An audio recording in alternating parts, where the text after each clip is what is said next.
Okay, I'm Jean-Michel Jarre. I could die for music. I love, I would say, sushis, sex synthesizers, and I'm coming soon on A Matter of Taste. Hallo. Ja, das waren noch Zeiten, als man sich in der Popmusik Gedanken um Moral und Werte machte.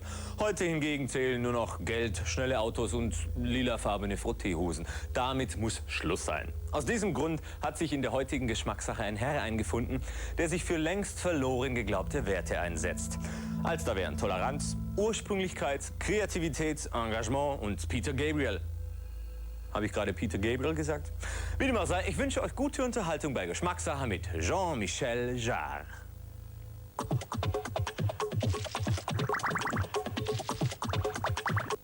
Hello, I'm Jean-Michel Jarre, and you're watching on Viva 2, A Matter of Taste, and I'm going to be with you during the next hour to share with you my favorite videos. Not only my favorite videos, but also some videos that have been of importance all along my work or my personal life, and that sometimes, you know, you have a song or you have video that is not necessarily linked to the artist or linked to the music, but just to the occasion or to the context. And then you, like a lot of ephemeral things, sometimes they are the one that last the longest.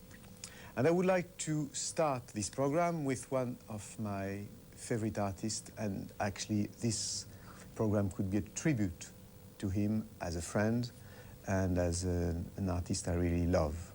And this guy is Peter Gabriel.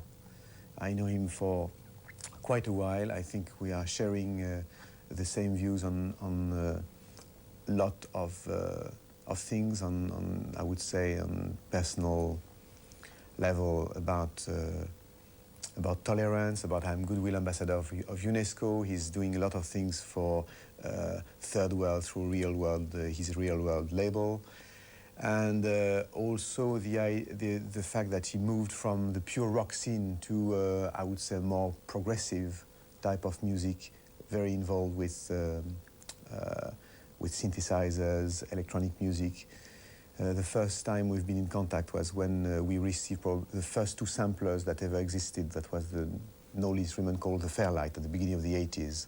And we both received the same instrument, one in Bath, one in Paris. And apart from that, obviously, because it's a program about videos and visual, we both have been really linked into images and multimedia in different field and in different style. And Peter has been really probably one of the artists who have brought the most creativity in videos. And I would like you to watch one of my favorite ones, Sledgehammer, Peter Gabriel, Sledgehammer. So my next video is about somebody very special to me. It's about Laurie Anderson. The first time I met her, it was in New York in 1983 or 84. And I was involved with into a very special project called Zuluk, one of my albums involving a lot of various languages. It was an old project based on the idea that I was using vocals not for the meaning of the lyrics, but for the phonetic and for the sonic, the sound aspect of various languages. So I traveled all around the planet by stealing some strange languages, Tibetan and Eskimos and Spanish or Romanian. And I went to New York for the final recordings, and I really wanted Laurie to be involved to create with her a kind of imaginary language coming from another planet. Let's imagine the language from Mars or language from the moon. And we then invented kind of language based on Japanese, Latin, Greek, and we had a lot of fun in a sense, like we were like in the kitchen by cooking strange words. It was really, really funny. And the first time I met her, I remember that she went into the studio around midnight to listen to the basic tracks, and she went with this huge motorbike. She's not very tall, and she went straight into the recording studio with her motorbike because she didn't want to let the bike outside. I mean, the whole thing was really funny, and she's a great artist. I mean, she's probably one of the best multimedia artists in the world. I mean, she's a painter, she's a violinist, she's a writer, she's very involved in videos and cinema, and particularly her performance on stage is really great. We've done something at the Multimedia Cannes Festival in south of France last year, very interesting, where she was presenting something about multimedia, and she did the whole thing with an harmonizer, the kind of machine, that instrument that can actually put one octave down when you speak. So she was talking like an old man during the whole presentation. I mean, she's really great, and I could talk forever about her. I have to stop, and I would like you to share with me Sharky's Day. It's an animation video. I like it a lot. Laurie Anderson, Sharky's Day.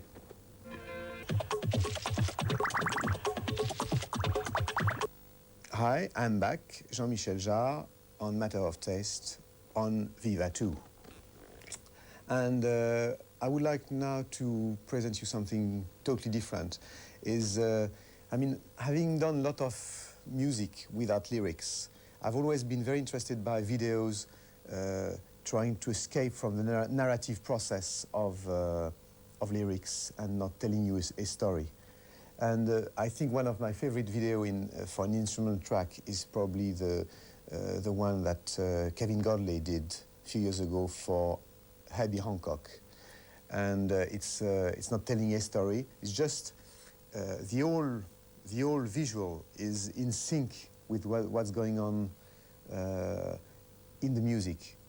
What's difficult most of the time is when you have no lyrics, is suddenly the music may become a soundtrack for a short film that the director could make. And in this case, I think it's a total balance between the visual and the music. Rockit, Herbie, Hancock. My next video is about Underworld, one of my favorite records at the moment. And they have this kind of organic approach I really like in music. When I first started my new album Oxygene 7 to 13, it was really I didn't realize that so many artists coming from the techno scene would be interested by that kind of organic approach and almost sensual approach to sounds that I always had. If I've done the music I'm doing rather than any other kind of music, it's probably because I always saw music as painting or as sculpture, and working on music like on raw elements, like you are working with clay by modeling clay, or on a piece of rock as a sculpture. And what really impressed me with Underworld is this kind of almost constant hesitation between graphics and music. I mean, they are part of this whole gang called Tomato Project. There are a lot of various, and part of a lot of various kind of artists. I mean, painters and designers and graphic artists. I mean, it's exactly the way I see music these days. I mean, it's a mixture of not like audiovisual like Viva 2 or other channels created in a sense. you've created channels like Viva2 or MTV or other channels. I mean, created a kind of new medium where music is really linked with graphics. But I'm talking in the 90s about something else, about the fact that music, because of technology, because of what's going on with DJs and the dance scene, we have almost a kind of central approach to music. And it's almost kind of body language more and more. And then it's quite natural that we are also trying to create a link with visual almost by hand, and not only with a virtual attitude, like I mean, through computers or through internet or through TV screens. I mean, we need, and I need, and I think Underworld need as well, to get this kind of straight contact to oil, water, thickness, I mean, raw elements. And I'm listening almost maybe, I don't know, few times a week, planes or everything, this Underworld album.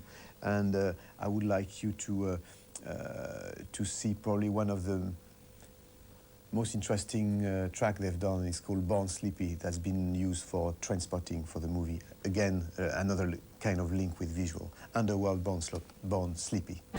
Yeah, my next video is definitely a different mood.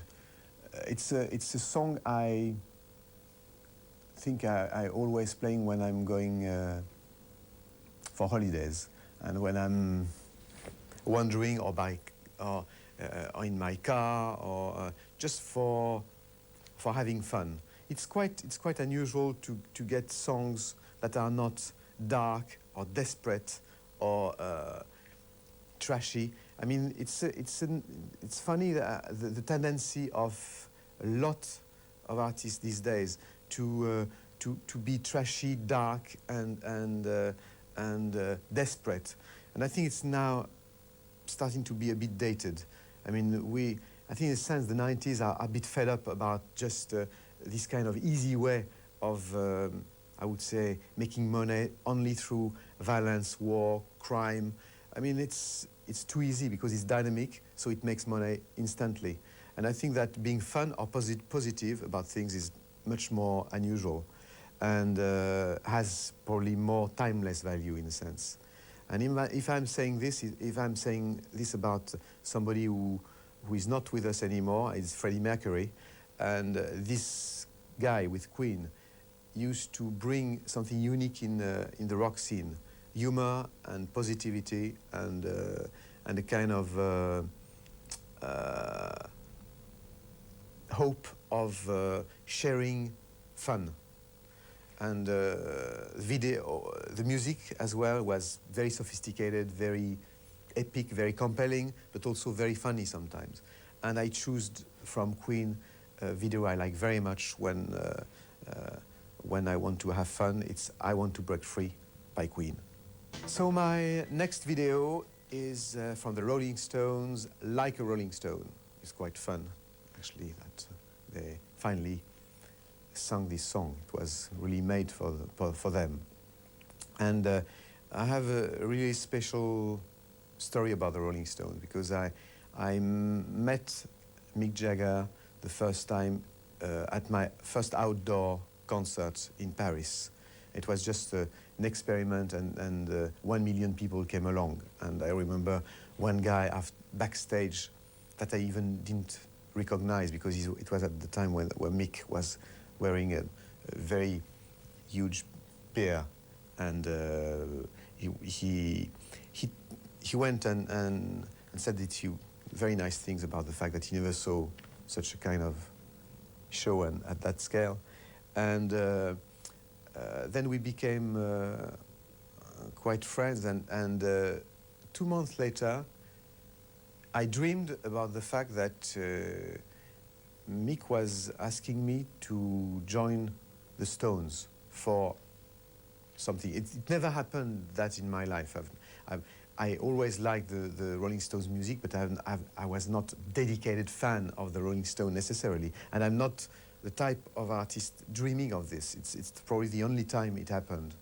And the following morning, I received a phone call from the publishing company, saying that around 3 o'clock or 4 o'clock in the morning, Mick left a message to this phone number, because I was in the south of France, saying that he would like me to join the Stones for some recordings for Emotional Rescue.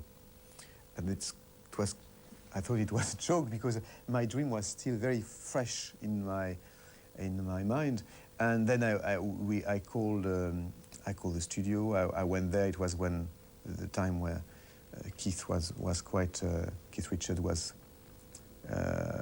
not in very good state, and the sessions were, I mean, endless, and it took a lot of time. And I was at that moment very involved in a project that I wanted to pursue, and I wanted to make it happen. It was my concerts in China, and I was very all the time in Beijing and Shanghai to try to make it happen within very difficult conditions. So the project never happened in the end.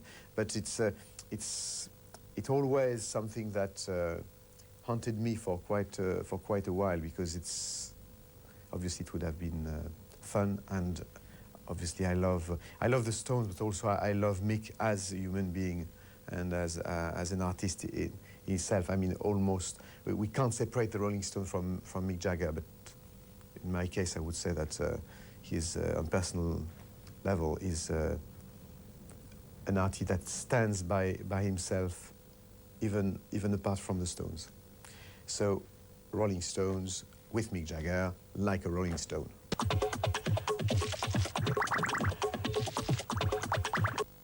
So the Frenchman is back, Jean-Michel Jarre, on Viva 2, on Matter of Taste. And I hope you like mine since the beginning of this program. And I would like now to talk to you about Eurythmics video, their first song, their first hit, Sweet Dreams. And I really like this song, because it's very close to the way I did my first record, my first hit, Oxygene, on an 8-track, with a kind of craftsmanship attitude, with the fact that you use just 3 or 4 instruments in a small studio with very limited technology, and sometimes it can give a much better result than when you have 48 tracks and a big studio and a lot of possibilities and a lot of time. But at that moment, it's quite magic, because you have nobody behind your back, no record company, nobody. You are by yourself, because nobody cares, and that's great. And it can give songs like Sweet Dreams by Eurythmics, for instance. So my next video is about somebody I like very much. It's about myself. And the first time I met me, it was quite a long time ago, I instantly clicked with myself. And it took me some time to assume all this and to try to convey all what I felt about myself through my music. And when I started to decide to make music, I was also doing a lot of painting. So I've always been a kind of audiovisual animal, in a sense. And this new video is probably conveying what I want to do with both images and music, or music and images. It's about it's Oxygene 8. It's about it's my my new video, and I worked on the music with very organic attitude. I was talking about organic attitude, organic approach about Underworld, and I'm really into all this. I mean, if I've done a continuation of Oxygene, it's probably because I wanted to not necessarily to go back, but to assume the fact that music can be approached in the 90s with this kind of almost sensual attitude towards sounds, towards textures and layers, and I'm more and more interested into that than rather only writing a song. And in terms of visual, because I have no lyrics, as for Rockit, for instance. I can escape from narrative process, and it's always difficult to find the right visual to a music without lyrics, and to create images that are not going to tell you a story, but to let you free of creating your own story, your own film, your own images in your mind. And I think with this video, it's in a sense something that worked with me. So I hope it can work for you. It's an animation video done by a Hungarian guy I met in New York, Hungarian graphic artist called István Bányai, and he did all the computer work in New York, and he did all the old traditional way of doing animation that they have in Eastern Europe, in Budapest. And this is the result. Oxygene 8 by myself, Jean-Michel Jarre, and István Bányai for the animation. It's the end of the program. I hope that you had the same pleasure I had to watch these videos and to talk almost together with about these artists. And I hope to see you soon, and see you maybe next week or next year or next century. Bye bye, take care. I love you.